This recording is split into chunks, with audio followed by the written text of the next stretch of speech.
Hi my dear friends, কী করছো, কেমন আছো? আমি ভালোই আছি। তো রান্না করছি আমি আজকে ঢেঁকির শাক, ডাল, পটল ভাজা আর বাটা মাছ। এখনও হয়নি, শাক ডালটা সিদ্ধ হয়েছে, সোমবারে দেবো। আর মেয়ের ব্রেড অমলেট, আর এই ডালটা সোমবারে দেবো।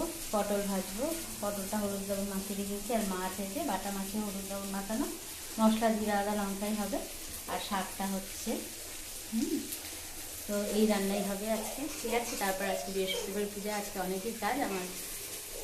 তো আমার চ্যানেল অবশ্যই সাবস্ক্রাইব করো, ওকে? ঠিক আছে, সবই ডাউন চলছে সাবস্ক্রাইবার, সবই রোজই এক কথা বলি, ওকে? তো এখন একটু কাজ, বৃষ্টি খুবই এক নাগাড়ে হয়ে আছে, মুষলধারে। পরে আবার আসছি। তো বন্ধুরা, আমার রান্না হয়ে গেছে। এই যে ঢেঁকির শাক, মুসুরির ডাল, মাছের ঝোল, বাটা মাছের ঝোল, আলু বেগুন আর কাঁঠালের বিচি দিয়ে করেছি। ঝোলটা যদিও আমাদের বাড়িতে বেশি খাওয়া হয়। পটল ভাজা, ভাত তো হয়ে গেছে, আর দইটা ফ্রিজে আছে, ওকে?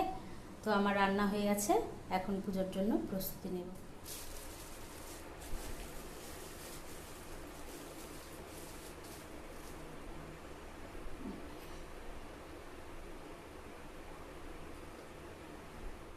তো বন্ধুরা, আমি এখন একটু হাঁটাহাঁটি করছি। বাইরের ওয়েদারটা আজকে মোটামুটি ভালো, বৃষ্টি এখনও হয়নি, সকাল থেকে তো বৃষ্টি হয়েছিল। তো একটু পরে বাজার যাওয়ার ইচ্ছা আছে, টেইলারের দোকানে যাব। তো আমার ঠাকুর ঘরের দুটো সিংহাসনের জন্য পর্দা বানাতে দেব, কাপড় কিনে। তারপরে এই জন্য আরেকটু পরেই যাব, এখন যাব না। তো এখন হাঁটাহাঁটি করছি, সন্ধ্যা দিয়ে উঠেছি, চাও খাওয়া হয়ে গেছে, এখন বাইরে হাঁটছি, ওকে? তো আমার চ্যানেলে অবশ্যই সাবস্ক্রাইব করো, লাইক করো, ঠিক আছে? আমি আবার পরে আসছি। তো আমি বলেছিলাম বাজার যাব, এখন যাচ্ছি। ঠাকুরের সিংহাসনের জন্য পর্দা বানাবো, টেইলারের কাছে যাচ্ছি, ঠিক আছে? তো কালকে আবার দেখা হবে। আমার ভিডিও অবশ্যই দেখো, সাবস্ক্রাইব করো। আবার বলছি, ঠিক আছে? কালকে আসবো আবার, টাটা।